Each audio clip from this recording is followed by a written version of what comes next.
સ્વાગત છે આજના આ વિશ્લેષણમાં। જો આપણું હિન્દુ પંચાંગ છે ને એ માત્ર તારીખો કે સમય જોવા પૂરતું સીમિત નથી। એ ખરેખર ગણિત અને અધ્યાત્મનું એક એવું અદ્ભુત કોમ્બિનેશન છે જે સીધું બ્રહ્માંડના રહસ્યો સાથે જોડાયેલું છે। આજે આપણે એ જ સમજવાના છીએ કે આકાશમાં ફરતા ગ્રહોની એક સામાન્ય લાગતી ગણતરી કેવી રીતે આપણા માટે આંતરિક શુદ્ધિનો એક આખો માર્ગ ખોલી આપે છે। તો ચલો શરૂ કરીએ। આજના આ સેશનમાં આપણે ફટાફટ આ 4 મુખ્ય મુદ્દાઓ પર નજર કરીશું। સૌર અને ચાંદ્ર કેલેન્ડર વચ્ચેનો ફરક, અધિક માસની એન્ટ્રી કેવી રીતે થાય છે, મલ માસથી લઈને પુરુષોત્તમ માસ સુધીની રસપ્રદ સફર, અને છેલ્લે આ સમયમાં ભક્તિ અને દાનના નિયમો શું કહે છે। તો સૌથી પહેલા વાત કરીએ સમય ગણતરીના પાયાની, એટલે કે સૌર અને ચાંદ્ર કેલેન્ડરની। હવે આ આખી સિસ્ટમ સમજવા માટે આપણે એક બહુ જ બેઝિક ડિફરન્સ સમજવો પડશે। આપણી પૃથ્વી સૂર્યનું એક ચક્કર પૂરું કરવામાં આશરે 365 દિવસ લે છે, બરાબર? જેને આપણે સૌર વર્ષ અથવા અંગ્રેજી કેલેન્ડર કહીએ છીએ। પણ આપણું હિન્દુ પંચાંગ ચાલે છે ચંદ્રની ગતિ પર, અને ચંદ્રને પોતાના 12 તબક્કા પૂરા કરવામાં માત્ર 354 દિવસ જ લાગે છે। બસ બ્રહ્માંડની આ બે અલગ અલગ ગતિવિધિઓ જ સમયમાં એક મોટો ફેરફાર લાવે છે, અને એ ફેરફાર છે બરાબર 11 દિવસનો। હવે જરા વિચારો, જો આપણે આ 11 દિવસના ગેપને ઇગ્નોર કરીએ તો શું થાય? દર વર્ષે આપણું કેલેન્ડર ઋતુઓથી 11 દિવસ પાછળ ધકેલાતું જાય। એટલે કે થોડા જ વર્ષોમાં એવી પરિસ્થિતિ આવી જાય કે આપણે દિવાળી ભર ઉનાળામાં ઉજવતા હોઈએ અને હોળી કડકડતી ઠંડીમાં। પ્રકૃતિ અને આપણા તહેવારોનું સંતુલન જાળવવા માટે આ વાર્ષિક તફાવતને બેલેન્સ કરવો ખૂબ જ જરૂરી છે। આ 11 નંબરનો આંકડો જ આખી ગેમ ચેન્જ કરે છે। અને અહીંથી જ શરૂઆત થાય છે આપણા બીજા મુદ્દાની, અધિક માસનું આગમન। ચાલો જોઈએ કે આ ગેપ કેવી રીતે ભરાય છે। તો ગણતરી કંઈક આવી છે। દર વર્ષે વધતા આ 11 દિવસો ધીમે ધીમે એકઠા થાય છે। પહેલા વર્ષે 11, બીજા વર્ષે વધીને 22, અને ત્રીજા વર્ષે પહોંચતા પહોંચતા આ આંકડો સીધો 33 દિવસનો થઈ જાય છે। એટલે કે દર ત્રીજા વર્ષે સૂર્ય અને ચંદ્રના કેલેન્ડર વચ્ચે આખા એક મહિનાનો તફાવત ઊભો થઈ જાય।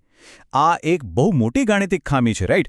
અને આને જ સુધારવા માટે આપણા પ્રાચીન ખગોળશાસ્ત્રીઓએ દર ત્રીજા વર્ષે પંચાંગમાં એક એક્સ્ટ્રા મહિનો ઉમેરવાની અદ્ભુત સિસ્ટમ બનાવી, જેને આપણે અધિક માસ કહીએ છીએ।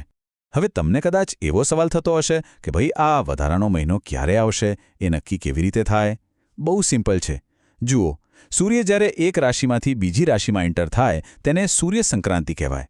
નોર્મલી દરેક ચાંદ્રમાસમાં એક સંક્રાંતિ તો આવે જ, પણ ખગોળીય ગણતરી મુજબ એવો ચાંદ્રમાસ કે જેમાં સૂર્ય પોતાની રાશિ બદલતો જ નથી, એટલે કે કોઈ સંક્રાંતિ આવતી જ નથી, બસ એ જ મહિનાને સત્તાવાર રીતે અધિક માસ ઘોષિત કરવામાં આવે છે। છે ને એકદમ શુદ્ધ વૈજ્ઞાનિક પ્રક્રિયા। હવે આપણે આ વિશ્લેષણના સૌથી રસપ્રદ ભાગ તરફ આગળ વધીએ, મલમાસથી લઈને પુરુષોત્તમ માસ સુધીનું એક અદ્ભુત આધ્યાત્મિક પરિવર્તન। જ્યારે પ્રાચીન સમયમાં આ વ્યવસ્થા બની ત્યારે સમાજની નજરમાં આ મહિનાની કોઈ ખાસ વેલ્યુ નહોતી। હિન્દુ ધર્મમાં કેવું હોય છે કે દરેક મહિનાના કોઈ ચોક્કસ દેવતા હોય છે, પણ આ તો ગણતરી સરભર કરવા માટે ઉમેરાયેલો માત્ર એક એક્સ્ટ્રા મહિનો હતો। એટલે એનો કોઈ સ્વામી નહોતો, કોઈ દેવતા નહોતા, સાવ અનાથ કહી શકાય એવો મહિનો। અને એટલે જ શરૂઆતમાં તેને મલ માસ એટલે કે અશુદ્ધ માસ કહી દેવામાં આવ્યો। લોકો આ સમયમાં સારા કે ધાર્મિક કાર્યો કરવાનું પણ ટાળતા હતા। પણ પછી એક જબરદસ્ત ટ્વિસ્ટ આવ્યો। પુરાણોની કથા અનુસાર જ્યારે આ નિરાધાર અને રિજેક્ટ થયેલા મહિનાને કોઈએ ન સ્વીકાર્યો ત્યારે તે રડતો રડતો ભગવાન વિષ્ણુ પાસે ગયો। અને વિષ્ણુ ભગવાને શું કર્યું? તેમણે તેને શરણ આપ્યું। તેમણે માત્ર તેને અપનાવ્યો જ નહીં, પણ પોતાનું સર્વોચ્ચ નામ પુરુષોત્તમ તેને આપી દીધું। તેમણે વરદાન આપ્યું કે આ મહિનો અન્ય તમામ મહિનાઓ કરતાં બેસ્ટ ગણાશે। વિચારો, જે મહિનાને સમાજે અશુદ્ધ ગણ્યો હતો એ ભગવાનની કૃપાથી ઈશ્વરની આરાધના માટેનો સૌથી પવિત્ર અને શ્રેષ્ઠ સમય બની ગયો। અદ્ભુત, બરાબર ને? તો હવે જ્યારે આ મહિનો આટલો પવિત્ર બની જ ગયો છે, તો ચાલો જાણીએ આ સમય દરમિયાન ભક્તિ અને દાનના નિયમો શું છે। આ મહિનાને એટલો પવિત્ર માનવામાં આવ્યો છે કે ધ્યાન ભટકાવતા તમામ સાંસારિક કાર્યો પર સખત બ્રેક લગાવી દેવામાં આવે છે। લગ્ન, જનોઈ, મુંડન કે ગૃહપ્રવેશ જેવા પ્રસંગો જાણી જોઈને અટકાવી દેવાય છે। આની પાછળનો આઈડિયા બહુ જ ક્લિયર અને ઉમદા છે। મનુષ્ય આ આખો મહિનો સાંસારિક દોડધામમાંથી ફ્રી થઈને પોતાનો પૂરો સમય માત્ર ને માત્ર આંતરિક શાંતિ અને ભગવાન વિષ્ણુની ભક્તિ માટે આપી શકે। એક રીતે કહીએ તો આ આપણી લાઈફનું એક આધ્યાત્મિક રીસેટ બટન છે। અને આ જ સમયગાળામાં આત્મશુદ્ધિ માટે સત્કર્મો અને દાનનું બહુ જ મોટું મહત્વ છે। ભક્તો રોજિંદા શિડ્યુલમાંથી સમય કાઢીને પવિત્ર નદીઓમાં સ્નાન કરવા જાય છે, ગીતા કે ભાગવત જેવા ગ્રંથોનું વાંચન કરે છે. આ સાથે જ જરૂરિયાતમંદોને અન્નદાન, વસ્ત્રદાન અને સાંજના સમયે દીપદાન કરવાથી અનેક ગણું પુણ્ય મળે છે તેવી આપણી ઊંડી માન્યતા છે. આ બધા કાર્યો છેવટે આપણો અહંકાર ઓછો કરીને આપણને ઈશ્વરની વધુ નજીક લાવવાનું કામ કરે છે. હવે વાત કરીએ આ મહિનાની એક બહુ જ યુનિક અને ઇન્ટરેસ્ટિંગ પરંપરાની, માલપુઆનું દાન. પણ આ કોઈ રેગ્યુલર દાન નથી હોતું. આમાં બરાબર 33 માલપુઆ બનાવવામાં આવે છે. તેને ખાસ કાંસાના વાસણમાં ગોઠવીને પછી તેનું દાન થાય છે. હવે તમે કહેશો કે આ 33નો આંકડો જ કેમ? તો એની પાછળ પણ એક લોજિક છે. આ 33નો આંકડો હિન્દુ ધર્મના 33 કોટી એટલે કે 33 પ્રકારના દેવતાઓનું પ્રતીક છે. આ દાન દ્વારા જાણે તમે આખા બ્રહ્માંડના તમામ દેવી દેવતાઓને એક સાથે તૃપ્ત કરી રહ્યા છો એવો ભાવ પ્રગટ થાય છે.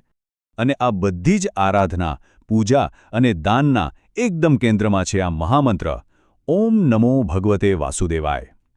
ભક્તો એવું દ્રઢપણે માને છે કે જો તમારાથી આ મહિનામાં બીજી કોઈ જ જટિલ પૂજા કે વિધિ ન થઈ શકે ને, તો પણ માત્ર આ એક મંત્રનો સાચા ભાવથી નિરંતર જાપ કરવાથી મનુષ્ય પરમ કલ્યાણ અને ગહન શાંતિનો અનુભવ કરી શકે છે. હકીકતમાં આ નામસ્મરણ જ આખા માસની પોઝિટિવ એનર્જીને એક્ટિવેટ કરે છે. તો આ આખા એનાલિસિસ પછી અંતે વિચારવા જેવી વાત એ છે કે આપણા પ્રાચીન ઋષિઓએ સૂર્ય અને ચંદ્રના કેલેન્ડરને સંતુલિત કરવાની એક પ્યોર મેથમેટિકલ પ્રોબ્લેમને કેટલી સુંદર રીતે માનવીય આધ્યાત્મિકતા અને આત્મખોજના ઉત્સવમાં ફેરવી નાખી. જે માત્ર સમયનું એક કેલ્ક્યુલેશન હતું તેને આત્માની શુદ્ધિના એક શાનદાર અવસરમાં બદલી નાખવામાં આવ્યું. શું આપણું આધુનિક વિજ્ઞાન ગણિતને આવી રીતે આત્મા સાથે જોડી શકે ખરું? આ એક બહુ જ ઊંડા પ્રશ્ન સાથે તમે પણ આ અદ્ભુત સમન્વય વિશે વિચારતા થાઓ એ જ આપણા આજના વિશ્લેષણનો હેતુ છે. તો મળીએ આવતા વિશ્લેષણમાં.